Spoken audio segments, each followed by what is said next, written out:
Saudação pessoal, estamos na área nas redes aqui mais uma vez no canal 30 do segundo tempo, sua mídia alternativa para ouvir e comentar sobre futebol. Aqui os comentários são sinceros, porque o nosso time é formado por comentaristas independentes e apaixonados por futebol.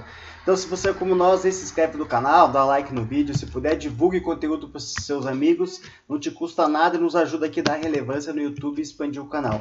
Hoje é sexta-feira, dia do quadro Subindo na Copa, né? E hoje vamos falar aí da Libertadores e Copa do Brasil. Eu sou o Gessé Cochanovski, fazendo os comentários. Se você que nos assiste aí também pode participar do vídeo, fazendo seu comentário, dizendo a sua opinião aí, o que você está achando até aqui dessa fase preliminar da Libertadores. Enquanto você pensa aí, roda a vinheta de abertura.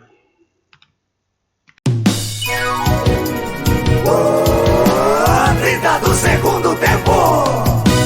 A nossa paixão é o futebol. Vem com a gente, está no ar. 30 do segundo tempo, dentro e fora de campo. Tem muita informação, debate, opinião. Um time de comentaristas e torcedores entra em campo. Venha com a gente, 30 do segundo tempo.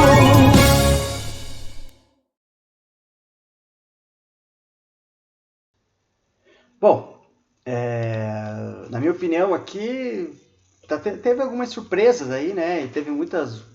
O pessoal que está jogando fora de casa está levando muitas vantagens, né? Então foi interessante que na Libertadores até agora o time faz resultado em casa, fora de casa, mas em casa a maioria dos jogos não está dando muito certo, né? Um fato interessante aí para nessa que está acontecendo até agora. Mas falando assim um pouco mais de cada jogo, resultado aí, não cada jogo, né? Mais os resultados, né? Para começar pela Libertadores. Era 8 confrontos na segunda fase da pré-Libertadores. Começou na terça de carnaval, com o Liverpool do Uruguai perdendo em casa para o Independiente Medellín da Colômbia por 2-1. No jogo de volta, o empate sem gols classificou o time colombiano. Então aqui o Medellín ganhou o primeiro jogo fora e em casa empatou, né? Também na terça de carnaval tivemos ali o empate por 2-2 no Paraguai, com a surpresa até agora, aqui o 2 de maio, né? Contra o Sporting Cristal. No jogo de volta, novo empate, né? E nos pênaltis o Sporting Cristal se classificou. Então, também aqui, né? Em casa ninguém conseguiu fazer o resultado. Para finalizar nas terças aqui, né? O Carabobo em casa venceu a equipe do Utipato por 1-0 e no jogo de volta venceu novamente por 2-1, né? Então aqui é o único, por enquanto, nos jogos que o time confirmou tanto fora como em casa, né? O Carabobo. E que contrariou aqui o meu prognóstico, né? Eu imaginava que o Utipato seria mais forte, no fim, tá muito pelo contrário, né? Começou na quarta-feira de cinzas, né? Da outra semana, tivemos os jogos dos brasileiros. O Bahia e Botafogo perderam os jogos de ida por 2-0, jogando fora de casa. O Bahia contra o O'Hinks e o Botafogo contra o Nacional Potosí. E lá no segundo jogo, né, o Botafogo venceu por 2-0 e se classificou, sem muitas... Não jogou tão bem, mas sem muitas surpresas e classificou. Aqui já contraria, né, o que eu falei, né, na terça-feira os jogos teve desse, mas na quarta os times fizeram seus deveres de casa, né. Mas o Bahia venceu o seu jogo também, né, mas foi para os pênaltis, e nos pênaltis acabou sendo eliminado, né. Então ganhou, mas não levou, vamos dizer assim, o Bahia. Ainda nas quartas ali, o Barcelona Guayaquil perdeu em casa para o Argentinos Júnior por 1-0 e conseguiu vencer por 1-0 fora de casa. E daí nos pênaltis acabou classificando. Então daí aqui já começa a voltar aquela que quem está jogando fora está jogando melhor, né? Na quinta-feira nas quintas-feiras a equipe do Deportivo Táchira perdeu o jogo também por 1-0. E que estava se encaminhando para o Táchira perdeu aqui o jogo, mas acabou no jogo de volta, né? Acabando o Suplente perdeu o jogo no tempo normal, mas classificou nos pênaltis, né? Aqui aliás, deixa eu estar bagunçado aqui. O Táchira pegou e perdeu o jogo em casa por 1-0 do Tolima, né? Parecia que estava encaminhando a sua classificação, e no jogo de volta, surpreendentemente também, no tempo normal perdeu. O Tolima perdeu o jogo pro Táchira, né? Mas aí nos pênaltis já acabou se classificando.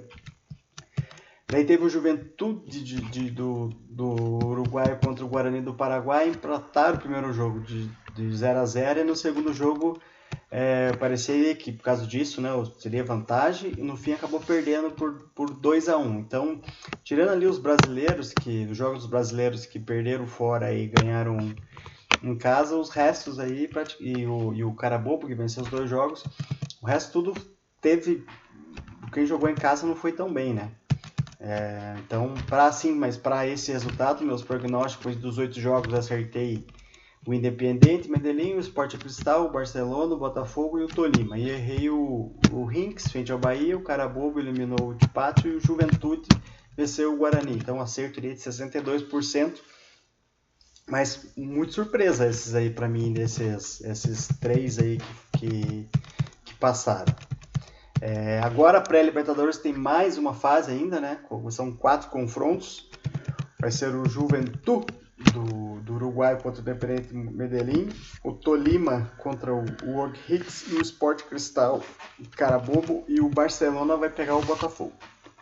Do jeito que está até agora aqui, eu não vou arriscar dar prognóstico aí por esses 4 jogos, porque tudo pode acontecer. Eu não esperava que o Juventude ia passar, não esperava que o Carabobo passava, não esperava que o Barcelona viraria, o Independiente Medellín, o Tolima deu uma vacilada também, então aqui acho que estão todos os confrontos em aberto. Lógico, pelo potencial financeiro, o Botafogo tem mais potencial de grana e o time mais forte para ter. Mas futebol é complicado, né? Seria interessante essa Libertadores até aqui. Na semana passada aí também tivemos o início da Copa do Brasil, né?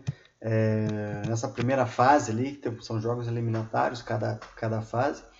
Não tinha times muito tradicionais ou bem conhecidos, né? Talvez ali eu acho que o Gama de Brasília era o grande time conhecido dessa primeira fase, né?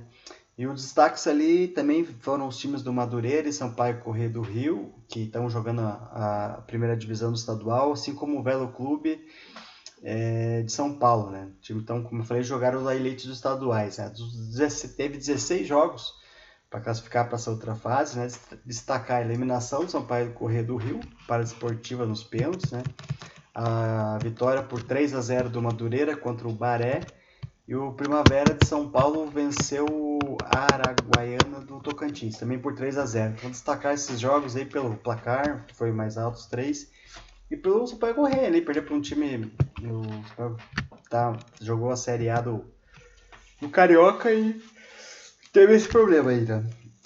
Já nessa semana também a Copa do Brasil, com o início aí da terça, dia 24, o América de Natal venceu por 3-0 o Gás, o Fortaleza sofreu, mas venceu por 4-3 o estreante Maguari de Pernambuco, o Joinville venceu o CSA por 1-0, aqui dá para se dizer se foi zebra ou não, né? Para mim, eu acho que foi zebra, sim.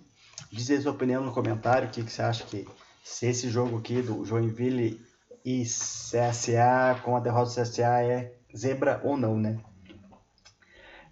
Depois tivemos ali o Maringá venceu o Boa Vista por 3-2. Assista os gols desse jogo aqui. Teve um lance bizarro lá do goleiro do Boa Vista lá, que deu um dos gols pro Maringá, né? Na quarta-feira tivemos alguns destaques, né? O Anápolis venceu o Cianorte, o Ipiranga venceu o Ji-Paraná, o Guarani foi eliminado nos pênaltis para o Castanhal, né? Então aqui sim dá para dizer com certeza que é a zebra. Talvez a primeira vai depender da sua opinião lá para mim seria a segunda zebra, né? Porque para mim o Joinville passar foi zebra. Mas o Guarani tradicional, quase classificou no Paulista, então um time de terceira divisão, já foi campeão brasileiro. Essa sua eliminação eu considero como zebra. Daí o Novo Horizontino atropelou o Nacional do Amazonas, né? O Goiás sofreu, mas passou nos pênaltis aí pelo Gama, times da mesma região ali, e poderia dar alguma mudança, mas no fim o Goiás confirmou seu favoritismo, né?